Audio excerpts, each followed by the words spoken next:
바로 홍남기 경제부총리인데 코로나19 상황이 심각해지고 수일째 5천 명의 넘나드는 코로나19 확진자 수가 나오면서 입원 내지 병상이 상당히 부족합니다. 그래서 코로나19에 확진돼도 집에서 셀프로 치료를 해야 할 상황에 대해서 많은 언론 보도가 나오고 있습니다. 그런데 홍남기 부총리의 아들이 입원을 해서 특혜 입원이다라는 논란이 일고 있습니다. 지난 24일 지난달 홍남기 경제부총리의 아들 30세 허벅지 통증, 발열 증세로 서울대병원 응급실에 방문했습니다. 서울대학교 병원 측에서는 홍모 씨에게 응급 상황 아니다.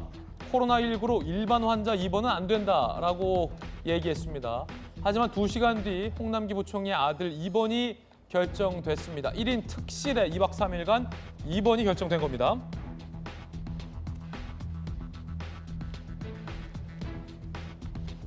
자, 홍남기 경제부총리 알고 봤더니 서울대 병원장과 통화를 했다. 아빠 찬스 논란입니다. 기재부 아들 걱정이 커 서울대 병원 원장에게 전화를 했다. 남아있던 병실을 사용했고 비용도 모두 지불했다라는 해명. 청와대는 입장 없다라고 말을 아꼈습니다. 서울대 병원 응급실 환자 가족과 외래 환자들은 어떨까요? 입원이 불가능한 상황이라고 합니다. 들어보시죠. 어머니 이제 입원 때문에 왔는데 계속 대기하고 있는 중이에요. 어제 왔으니까 거의 만 하루 정도. 진료를 받는 것도 힘들고 입원하는 것도 힘들어요. 거진 한 달 동안은 기다려야 됩니다.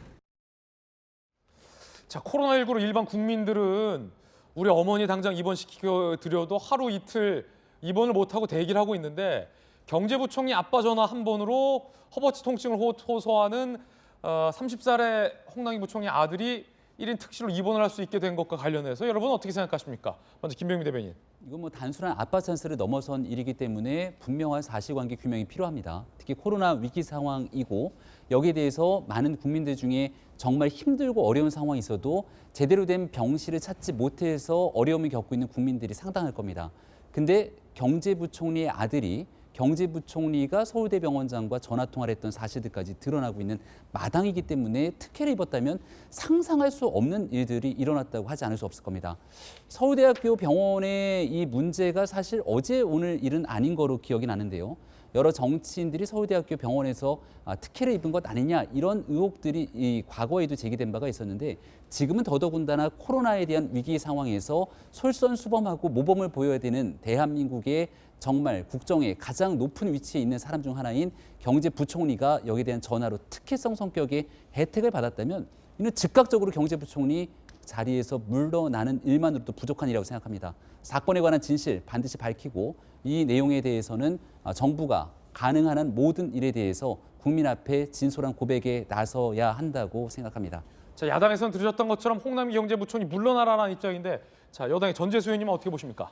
물론 저렇게 이제 특혜를 받았다면 문제가 됩니다. 문제가 되고요. 다만 이제 제가 이제 홍남기 경제부총리는 제가 노무현 대통령 계실 때 청와대에 함께 또 근무를 했었고, 또 기재부에 이전에 재정경제부에 있으면서 뭐 제가 잘 아는 분인데 예. 누구보다도 소탈하고 또 이게 권위적이지 않고 또 공평무사한 분으로 저는 알고 있거든요. 그렇기 때문에 아마 홍남기 부총리께서 저렇게 하셨을까라는 의문은 있습니다. 마침 또 일부 이제 시민들이 또 경찰에 이제 고소 고발을 했기 때문에 필요하다면 수사를 통해서 이제 드러날 거라고 보고요. 예. 다만 저것이 정말 사실이라면 저는 부적절하다 이렇게 생각을 합니다. 그런데 제가 아는 홍남기 경제부총리는 저럴 분은 아니다. 그런 인간적 믿음은 제가 가지고 있습니다. 예, 전재수 의원님 말씀 들어봤습니다.